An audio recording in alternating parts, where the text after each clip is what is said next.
नमस्कार। विश्वकर्मा भगवान की जय।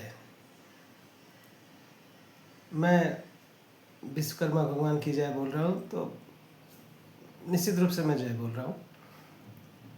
अब आप देखिए, पिछले 17 तारीख को विश्वकर्मा पूजा संपन्न हुआ और लोगों ने 18 तारीख को उनका विसर्जन का आयोजन किया और खूब नारे लगाए, विश्वकर्मा भगवान की जय। उसके बाद सब अपने अपने घर चले गए। इतिश्री हो गई पूरे आयोजन की। बस चूँकि हमारे सनातन में भगवान विश्वकर्मा को निर्माणकर्ता मानते हैं, निर्माण के इंजीनियर हैं, एक तरह से देवताओं के इंजीनियर हैं। बस ठीक है, उनको हम इस तरह से याद करते हैं और भूल जाते हैं, इसके आगे हम नहीं सोचते। लेकिन देखिए, भारत सरकार इन चीज़ों से थोड़ा सा आगे जाकर चाहती है कि अब लोग सोचें, निर्माण कार्य को गंभीरता से समझें और जो कौशल लोग अपना भूल चुके हैं, पारंपरिक कौशल भूल चुके हैं, उसको याद करें। और जो लोग इस पारंपरिक कार्य में लगे हुए हैं या अपने हाथ से काम कर रहे हैं, वो अपने काम में और दक्षता हासिल करें और आगे बढ़ सकें। इसके लिए भारत सरकार सहयोग कर रही है। मैंने देखा 17 तारीख को मैंने देखा कि भारत के जो प्रमुख अखबार हैं, उनमें 17 तारीख को विश्वकर्मा जयंती के तौर पर सरकार की तरफ से एक तरह से बधाई संदेश की तरह से शुभकामना के तौर पे उन्होंने सरकारों ने छापा था। मुख्य रूप से हरियाणा सरकार ने छापा था। आपको पता है, उत्तर भारत में मुख्य रूप से दिल्ली, पंजाब, हरियाणा के इलाकों में विश्वकर्मा पूजा दीपावली के अगले दिन मनाई जाती है। लेकिन 17 सितंबर को बिहार, यूपी और उस क्षेत्र में फिक्स है, एक तरह से 17 सितंबर को ही मनाया जाता है। और एक तरह से देखिए, भारत सरकार ने भी और हरियाणा सरकार ने इस चीज़ को रिकॉग्नाइज़ किया है, इस चीज़ को सम्मान दिया है। और विश्वकर्मा समाज के लिए प्रधानमंत्री विश्वकर्मा योजना करके योजना भी चल रही है, उसके बारे में भी काफ़ी चर्चा हुई, अखबारों में खूब लिखा गया। उधर बिहार सरकार ने विश्वकर्मा पूजा के दिन कुछ घोषणाएं की। विश्वकर्मा योजना से जुड़े जो कारीगर मजदूर हैं उन लोगों के लिए 5-5 हज़ार रुपये करके कुछ इस तरह से अनाउंस किया। तो मेरा कहना है ये कि विश्वकर्मा समाज से आने वाले लोग, मैं इसको जो पूरा हाथ से काम करने वाला भारतीय समाज है, सनातन का समाज है, मैं हिंदू समाज की बात करूँगा, कारण कि वही समस्या है। अब बाकी लोग भी हैं, उनका सम्मान है, वो लोग काम कर रहे हैं, मुझे उनके बारे में कुछ नहीं कहना, क्योंकि वो अच्छा काम कर रहे हैं, वो अपने हिसाब से अच्छा काम कर रहे हैं। लेकिन हमारा जो सनातनी कामकाजी वर्ग रहा है पारंपरिक रूप से, वह फंस गया है।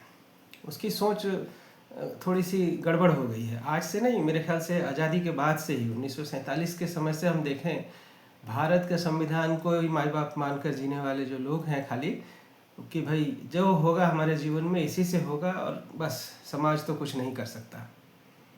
तो उनकी सोच में मैं चाहता हूँ थोड़ा सा वो लोग फिर से अपनी सोच को दुरुस्त करने की कोशिश करें। देखिए, ये सुनने और कहने में बड़ा अच्छा लगता है कि कोई भी काम छोटा बड़ा नहीं होता, ठीक है, सभी कहते हैं कोई भी काम छोटा बड़ा नहीं होता है, लेकिन व्यवहार में दिख जाता है कि ये काम छोटा है, ये बड़ा है, ये मैं नहीं करूँगा और ये करने लायक है मेरे। आज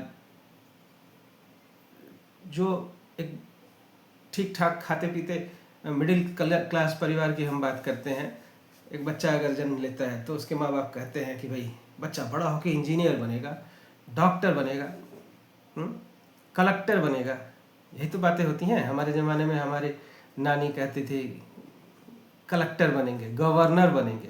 अंग्रेज़ों का समय था तो उन्होंने वो देखा था, उस समय कलेक्टर, गवर्नर ऐसी चीज़ें चलती थी, तो ये बनेंगे।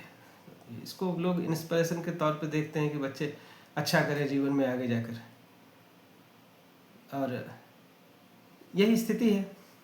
कोई मतलब, अब जैसे देखिए, समाज पूरा एक तरह से किताबी ज्ञान लेकर और आरक्षण की दौड़ में खड़ा हो गया कि भाई हमें तो आरक्षण का फ़ायदा मिलता है और इसलिए हम नौकरी करेंगे। आरक्षण के फ़ायदे से तो सरकारी नौकरी मिलती है, एक समय में खूब मिली लोगों को सरकारी नौकरियाँ, आज भी मिल रही हैं, लेकिन तादाद वो बात नहीं रह गई। तो जो लोग एक बार सरकारी नौकरी पा गए और फिर उनका एक तरह से आर्थिक उन्नति हो गई। एक्चुअली आरक्षण का लाभ सामाजिक स्तर उठाने के लिए देने की मंशा से शुरू किया गया था। उसमें मुख्य उद्देश्य आर्थिक लाभ नहीं था, सामाजिक स्तर को ऊंचा किया जाए, ये एक मुख्य चीज़ था। समाज में लोगों का उत्थान हो, समाज में और समरसता आए, मेल जोल बढ़े, एक दूसरे के लिए सम्मान बढ़े, जो समाज में कमियां हैं जात पात छुआछूत इन चीज़ों को लेकर वो ख़त्म हो, उसको ध्यान में रखकर आरक्षण की बात की गई। तो वो सब तो आज के समय में नहीं दिखता। आज के समय में वो चीज़ तो दूर हो गई है, लेकिन आर्थिक स्थिति वाली जो बात रह गई है ना कि हाँ, आरक्षण से आर्थिकी बदलती है परिवार की। व्यक्ति को सरकारी नौकरी चाहिए, एक बार सरकारी नौकरी मिल गई, आरक्षण का लाभ के सहारे अगर सरकारी नौकरी मिल जाती है तो उसके लिए बड़ा बढ़िया हो जाता है, आगे की पूरी ज़िंदगी सुखद हो जाती है। तो अब सारी मारामारी आरक्षण में इसी बात को लेकर रह गई है। लोग चाहे दुनिया जहान में कुछ भी बोले, अंतिम सत्य तो यही है कि भाई सरकारी नौकरी लेनी है और सरकारी नौकरी के लिए आरक्षण जो होना चाहिए, जो व्यवस्था है वो चलती रहनी चाहिए और बड़ी मजबूती से चलनी चाहिए, हमें मिलनी चाहिए। ठीक है, कोई दिक्कत नहीं है, जो लोग इसका लाभ पा रहे हैं बड़ी अच्छी बात है, उनका अगर इससे भला होता है तो बहुत अच्छा है। लेकिन मुझे लगता है कि इससे भला जितना हो रहा है उससे ज़्यादा नुकसान हो रहा है। ठीक है, अब देखिए कि जो लोग हाथ से काम करने वाले समाज से आते थे, मैं जानबूझकर हाथ से काम करने वाला समाज बोल रहा हूँ, अब अलग अलग को कैटेगराइज करने की तो ज़रूरत है नहीं, चाहे वो बढ़ई हो, चाहे कुम्हार हो, चाहे आपके नाई समाज के लोग हों, चाहे लुहार हो, सब तो हाथ से काम करते थे और ये सब मिलकर एक साथ विश्वकर्मा समाज बनता है। हाँ, तो ये तो इंजीनियर रहे हैं, सारे समाज के इंजीनियर रहे हैं। ठीक है, समय के साथ इनको वो सम्मान शायद ना मिलता रहा हो, लेकिन अब ये फिर से दोबारा सोचने की ज़रूरत है। इस समाज के लोगों को अपने काम पर गर्व करने की ज़रूरत है। अगर वो खुद अपने काम को सम्मान देंगे, निश्चित रूप से आप देखेंगे कि चीज़ें बदल जाएंगी, चीज़ें बदल जाएंगी, क्योंकि वो छुआछूत वाली बात आज नहीं रह गई है। औद्योगिकरण के दौर में अगर लोग शहर जा रहे हैं, नौकरी कर रहे हैं, कौन किससे पूछता है कि तुम किस जात के हो भाई। बसों में अगर आप बैठते हैं, आपके बगल वाली सीट पर कौन बैठा है, जात पूछ कर तो बैठता नहीं। सिनेमा हॉल में अगर बैठते हैं तो बगल वाला कौन बैठा हुआ है, कौन पूछता है। रेलगाड़ी में सफ़र करते हैं, स्कूल में बच्चे पढ़ने जाते हैं, कहाँ कोई किसी से पूछता है। अभी आप किसी ढाबे में, रेस्टोरेंट में बैठकर खाना खा रहे हैं, जिन बर्तनों में, उस बर्तन में कौन खाकर गया था, कौन पूछता है। तो फिर ये सब पुरानी बातें हैं, ये दिमाग में चलने वाली बातें हैं कि भाई ये छुआछूत है। छुआछूत वाली चीज़ें ख़त्म हो गई हैं। हम इसको मतलब गंभीरता से एक्सेप्ट करना चाहिए, मान लेना चाहिए इस बात को कि अब एक हिंदू समाज पूरा हिंदू समाज ही है। मैं तो इस तरह से देखने की कोशिश करता हूँ और चाहता हूँ कि मेरे दर्शक श्रोता भी इस तरह से सोचें। विशेष करके जो मैं बात करना चाह रहा हूँ उस समाज के लोगों से कह रहा हूँ जिन्होंने आरक्षण का लाभ लिया, समाज में आगे बढ़े और अपनी बिरादरी के दूसरे लोगों के लिए एक तरह से प्रेरणा स्रोत बने कि भाई हाँ, हमारे समाज से निकला हुआ एक बंदा, हमारे गांव से निकला हुआ एक बंदा, इसको आरक्षण का लाभ मिला और यह एक अच्छी नौकरी में चला गया, अच्छा जीवन जी रहा है। तो ये तो चलो ठीक है, लेकिन इसको दूसरे ढंग से परिभाषित करने की ज़रूरत है कि देखिए, वो तो सरकारी नौकरी में चला गया और उसने अपना पारंपरिक काम छोड़ दिया। अब वो बात नहीं रह गई कि इतनी सरकारी नौकरियां हैं और उनके बच्चों को भी मिलेगा। अब उस सरकारी नौकरी में गए व्यक्ति ने अपने बच्चे को अपने परिवार का जो पारंपरिक काम धंधा था उसकी शिक्षा नहीं दी, उसका कौशल नहीं दिया। तो एक तरह से कौशल का ह्रास हुआ है, हमारे पारंपरिक कौशल का ह्रास हो रहा है और लोगों को ये समझ में नहीं आ रहा। शायद ये बड़ी एक दिक्कत की बात है। अब एक बात बताइए, मान लीजिए कि एक पारंपरिक रूप से बाल काटने वाला व्यक्ति, ऐसे परिवार से आने वाला व्यक्ति, नाई परिवार से आने वाला व्यक्ति, अगर वो मना करे कि भाई मैं इस काम को नहीं करूँगा, ठीक है, उसकी मर्जी है, कोई दिक्कत नहीं है। वो नौकरी में जाना चाहता है, तैयारी कर रहा है, पढ़ रहा है, लिख रहा है, उसके पेरेंट्स जो हैं वो चाहते हैं कि वो इसी तरह से आगे बढ़े, तो ठीक है। लेकिन अगर एक नाई परिवार का लड़का अगर उसने वो काम छोड़ दिया, नहीं जाना, कोई तो करेगा, कोई तो करेगा। तो हो ये रहा है कि इसी तरह से हम बात करें कि बढ़ई का काम करने वाला लड़का अगर हाथ से काम ना करना चाहे और बस कहे कि जी मैंने तो पढ़ाई कर ली है, अब मुझे सरकारी नौकरी की ही तैयारी करनी है, वही करना है, वही देखूंगा, तो अब उसको अपने जो पारिवारिक काम था उसके प्रति दिमाग में हीन भावना है। तो ये एक अच्छी बात नहीं है, इस चीज़ में बदलाव होने की ज़रूरत है। अगर वो नहीं करेगा तो फिर क्या होगा, कौन करेगा? तो यहाँ एक बात समझिए कि मैं इसको बुराई के तौर पर नहीं देखता, उनकी ज़रूरत हो सकती है, मजबूरी हो सकती है, उनकी सोच हो सकती है कि एक मुस्लिम समाज का लड़का करता है, उसको कोई दिक्कत नहीं है। कामकाजी हिंदू समाज के लोगों ने अपने पारंपरिक काम छोड़ने शुरू कर दिए और मुस्लिम समाज के लोगों ने वो काम करना शुरू कर दिया। ये एक तरह से उनका एक स्मार्ट मूव था, स्मार्ट तरीका था अपनी आर्थिकी को मजबूत करने का। उनको कोई बुराई नहीं लगती है कि भाई हम चाहे नाई का काम कर लें। अब आज देखिए, सिलाई के कारीगर होते हैं, 10 में से 9 कारीगर तो मुसलमान होते हैं। उनको कोई दिक्कत नहीं है इस काम को करने में, मेहनत से करते हैं।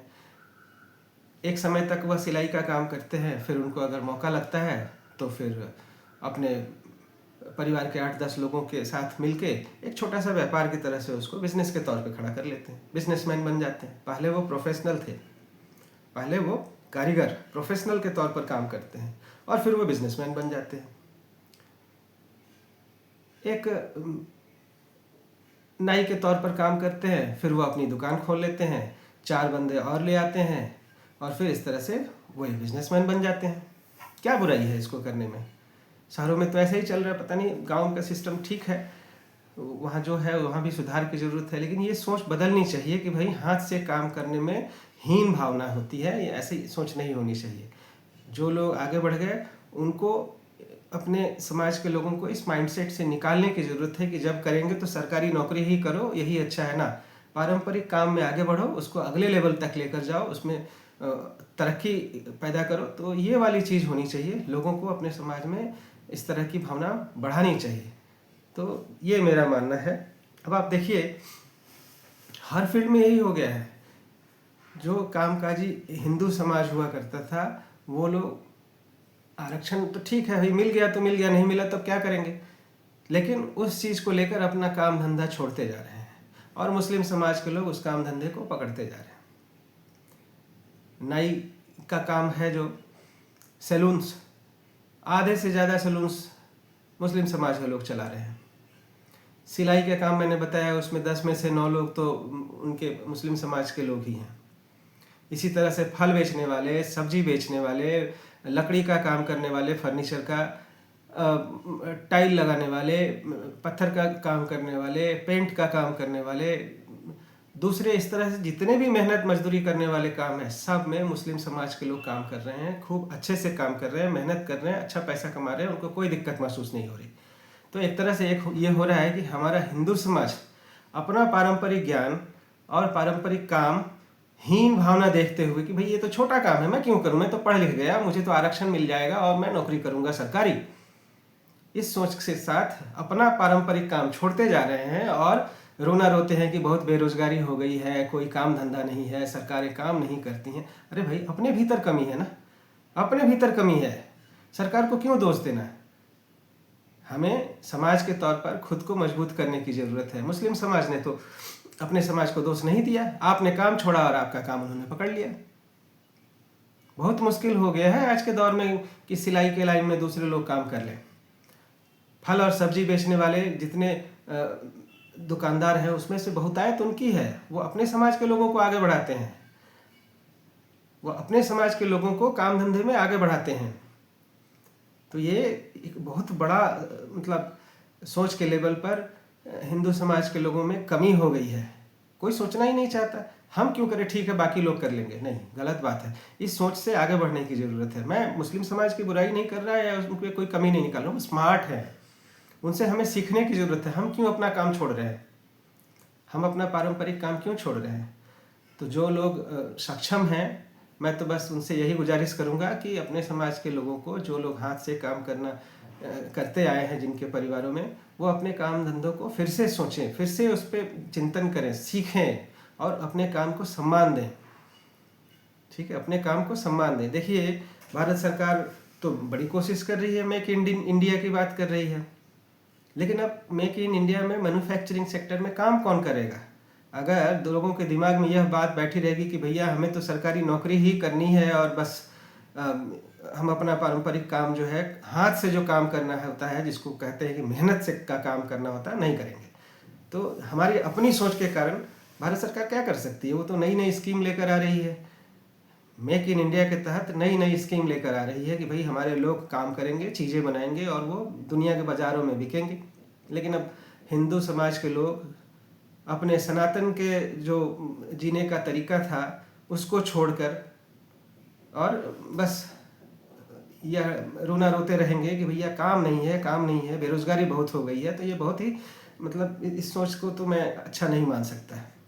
तो फिर से इस समाज के लोग, हमारे जो समाज के लोग हैं, मेहनत कश और विश्वकर्मा समाज के लोग, सबको एक साथ में कहना चाहता हूँ, किसी भी जाति की बिरादरी से लोग आते हैं, अगर उनके पुरखे मेहनत का काम करते थे, अपने हाथ से काम करते थे, सबको अपने काम में विश्वास रखने की ज़रूरत है। उस कौशल को फिर से पुनर्जीवित करने की ज़रूरत है और उसके सहारे काम में आगे बढ़ने की ज़रूरत है। सरकारी नौकरी के फेर में ज़्यादा पढ़ने की ज़रूरत नहीं। सरकारी नौकरियां हैं नहीं, जो हैं वो सब कॉन्ट्रैक्ट के हिसाब से चल रही हैं, वहाँ पर शोषण है, उससे जीवन स्तर में सुधार नहीं हो सकता। अगर ईमानदारी से आदमी काम करता है तो, भ्रष्टाचार और चोरी चकारी में लगता है तो वही तो समस्या है। सरकारी नौकरी ही करेंगे और फिर भ्रष्टाचार का हिस्सा भी बनेंगे।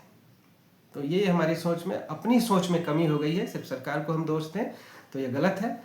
आने वाले बिहार के चुनाव में मैं गुजारिश करूंगा कि जो लोग बिहार से बाहर हैं वो इस चीज़ को समझें और इस बात को बहुत बड़ा करके बताने की कोशिश की जा रही है लोगों के द्वारा कि भाई बिहार सरकार कुछ नहीं कर रही है और पलायन बहुत है, बेरोजगारी बहुत है। इसके बहुत सारे कारण हैं। जब हमारी सोच ही खराब हो जाएगी तो हम कैसे कह सकते हैं कि सरकार काम नहीं कर रही? सिर्फ सरकार को दोष को देकर और पता चला कि हमने किसी एक गलत सरकार को चुन लिया। जो सरकार अभी काम कर रही है, मेहनत से काम कर रही है, भारत सरकार का उसे पूरा सहयोग मिल रहा है और सभी जानते हैं कि मोदी जी किस तरह से काम कर रहे हैं, हिंदुस्तान के लिए क्या क्या सोच रहे हैं, कैसे विकसित भारत की बात कर रहे हैं। तो लेकिन जब हम अपने हाथ से काम करने को तैयार ही नहीं होंगे, मेक इन इंडिया के प्रोग्राम को समझने को ही तैयार नहीं होंगे, तो फिर कोई और फ़ायदा उठा ले जाएगा और हम रोते रह जाएंगे। याद रखिए, आने वाले थोड़े समय के बाद, मैंने एक बात कही ना कि मुस्लिम समाज जो है आपके हिंदू समाज के काम को पकड़ता चला जा रहा है। पारंपरिक जो हिंदू समाज के लोग काम कर रहे थे अपने हाथ से, उन सब कामों में मुस्लिम समाज के लोग आते जा रहे हैं और वो उस काम में एक तरह से एक छत्र अपनी व्यवस्था बनाते जा रहे हैं। हिंदुओं के बच्चों को घुसने की उसमें जगह नहीं मिलेगी। आज वो मेहनत कर रहे हैं, कल को वो बिजनेसमैन होंगे, इंडस्ट्री चलाएंगे और सरकारी नौकरी को फेर में पता चला कि बहुत कुछ चला गया। मैं बहुत ज़्यादा नहीं बोलता, इन चीज़ों पर चिंतन करने की ज़रूरत है और मेरी गुजारिश है कि जो सरकार चल रही है बिहार में, उसको इस चश्मे से खारिज ना किया जाए कि पलायन हो रहा है और बेरोजगारी बहुत ज़्यादा है। जो लोग ये कह रहे हैं वो झूठ बोल रहे हैं, बिहार की जनता के साथ धोखा करने की कोशिश कर रहे हैं, उनको बरगलाने की कोशिश कर रहे हैं। अतः चीज़ों पर, इन मुद्दों पर फिर से सोचिए, यही मेरी गुजारिश है। दूसरे वीडियोज़ में और कई मुद्दों पर बात होंगी इस तरह की, तो कृपया मेरे चैनल से जुड़िए, सब्सक्राइब करिए, शेयर करिए और लोगों को जोड़िए। अगर कुछ आप कहना चाहते हैं तो कमेंट भी करिए। नमस्कार।